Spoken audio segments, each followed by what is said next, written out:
Hey everyone, welcome to Yoga and Chinese Medicine with Dr. Spencer.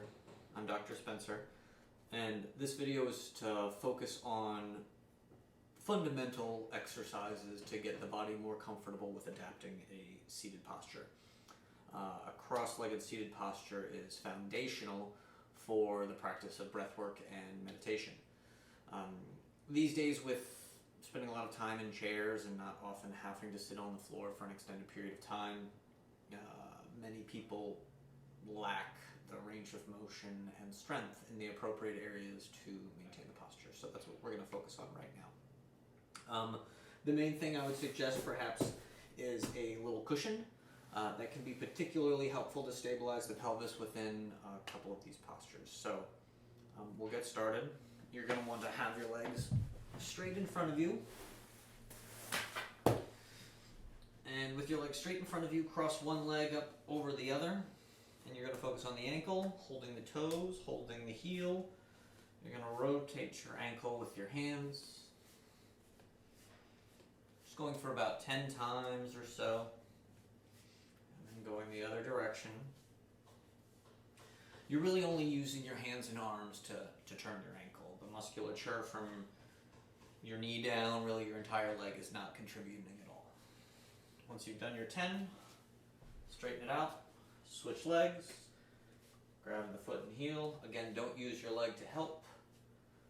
Just about 10 rotations in one direction, and then switch over to the other. And then good. Straighten that out. And then once again, cross the ankle up over the leg.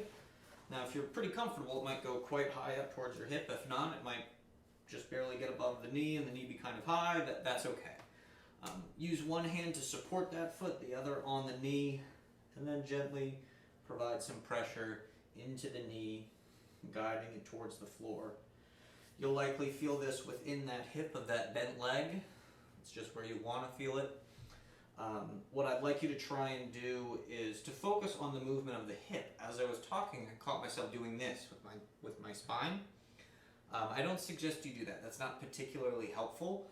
If you focus on maintaining an upright posture with your spine and just working the knee and thus the hip itself, each rep will be more efficient. How many of these should you do? If time is under a constraint, maybe 30. If you have a little bit more time, 50 is a great number. And then straighten that out. Switch legs. Same thing. One thing to keep in mind with these, the intention is not to force the knee to the floor. Nothing happens when you get to the floor. You're encouraging your knee to move in that direction, though. Think of it like this. Someone turns to you and they say, "You must do this," versus, "You can do this." It's a totally different energy, if you will. Same thing with this. You're not forcing your knee to go anywhere. Just over time, you're encouraging it, saying, "You can get to the floor." Doesn't have to be today, doesn't have to be next week, doesn't have to be next month. But a gate that we open and close every day will never rust. Okay? Good. You might have a little rustiness in the knees from that one, that's totally okay. Now crossing the opposite leg over again, hold, grab the knee, draw a circle with your knee, as wide as the circle feels comfortable. Then reverse the direction.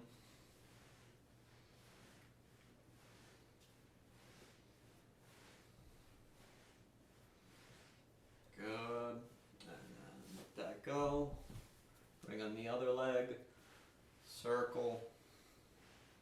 Your circle might be like this. Your circle might be like this. Your circle might be wider than mine. That's totally fine. It's not, doing all this is partially a step towards a greater goal, which was being able to sit and maintain a comfortable seated posture, but also just consider it the goal itself. You know, you're doing it, switch directions to maintain the health of your hip and lower assembly. Good. Letting that go. So we've done ankle rotation, knee presses, hip circles thus far. Okay? We're going to come towards the squatting position. Now this can be a challenge for a lot of folks. You might be here and your heels don't touch the floor. You might not be able to go lower than this. All of that is okay. I'm going to start here partially because of the frame, but you can start standing. And what you're going to do, fingers interlaced, hands pressed down towards the floor. You're going to try and press your knees out by squeezing your butt. And then from here, you're going to press your feet, stand up, or you started here, and then sink back down. If you sink back down and you're only able to go here because of the range of motion, then come back up from there. Every day, aiming to sink a little bit lower, feeling your hips open up, your knees press out. Only got to do about 10 of these.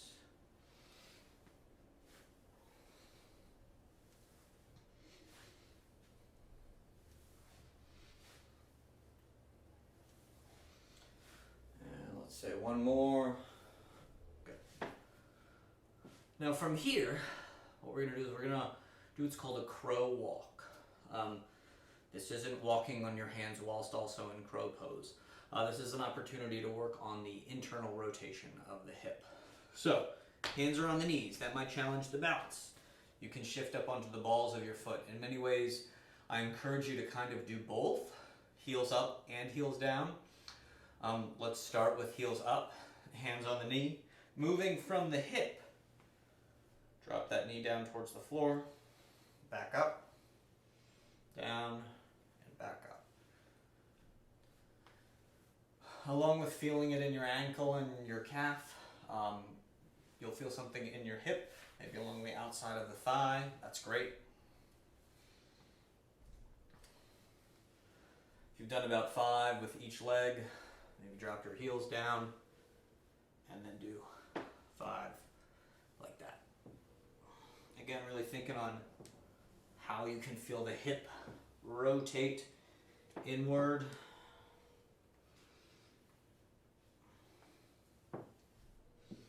Good. One more at each side.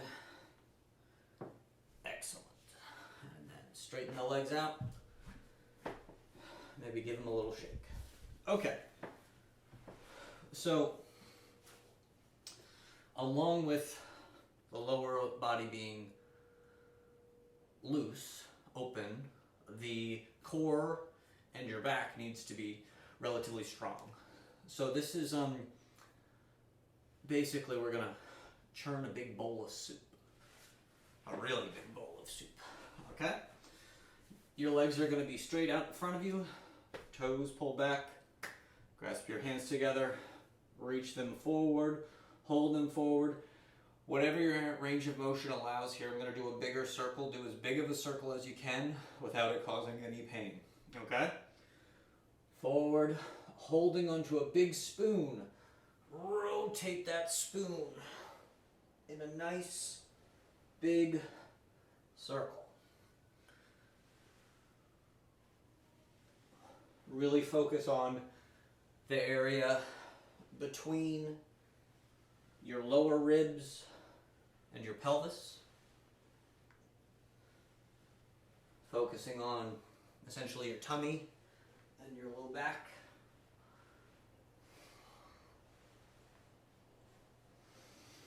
Try and keep your feet on the floor, trying to avoid this. That's not super helpful. And then let's go the other way.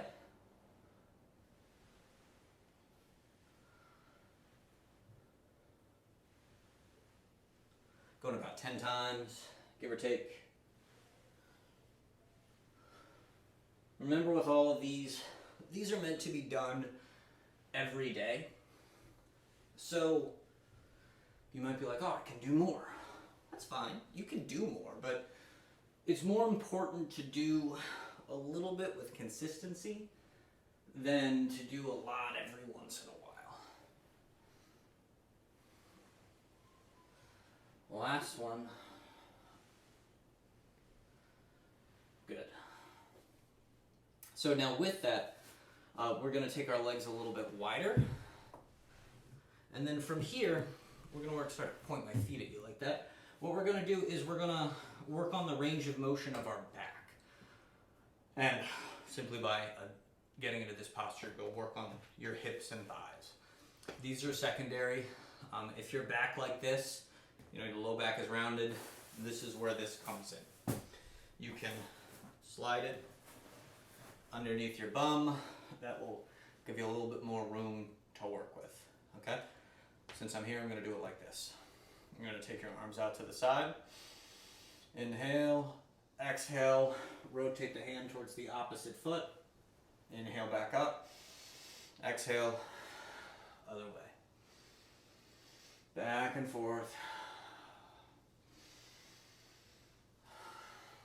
Focus on using your waist to create the rotation.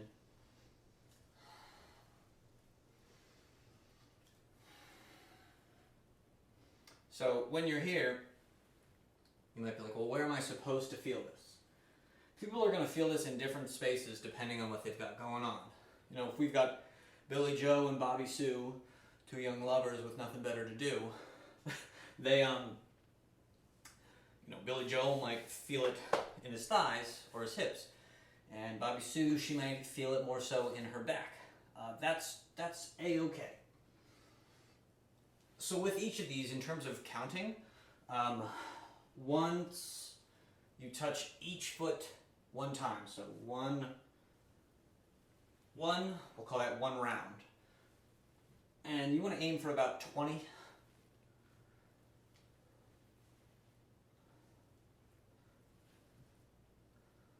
And try not to damage my tree. Let's call that, in the interest of time, we'll call that 20, because this is more just about getting used to the movements as opposed to a full class today. All right? And then one final thing. With a seated posture, you see it often when people spend an extended amount of time there. They might end up like this, or what have you. So this is a little bit for the neck. It's pretty straightforward. 3 different movements, each one of them 10 times. Okay? We're basically going to nod our head yes. So you go down, you go up, back and forth.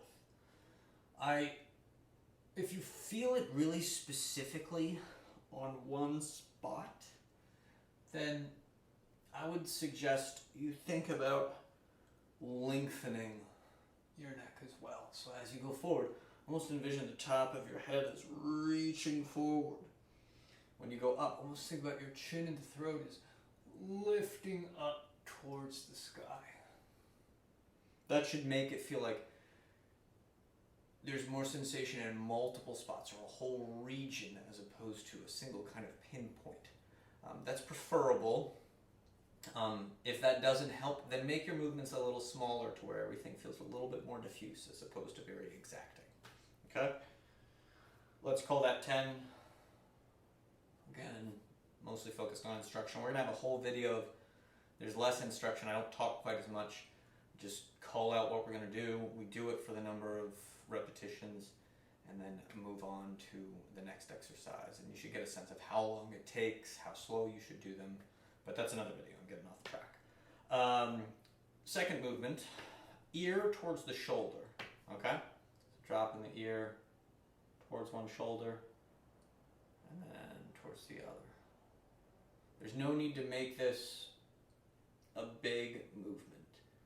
When you drop your head to one side, really just think about your head being heavy from your ear down towards your shoulder. Feel the sensation therein. Don't let the shoulder creep up. It's counterproductive. Just let your arms be nice and heavy. Rock your head from side to side like those little bobblehead things on people's cars. You know. Go about 10 times with that.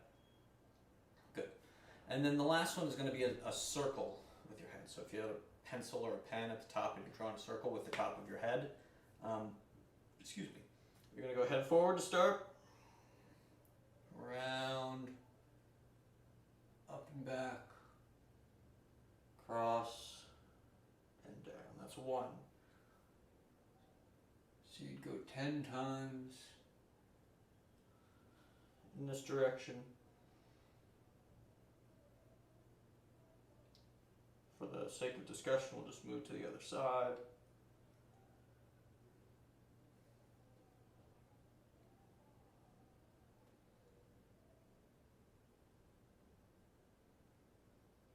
And last one.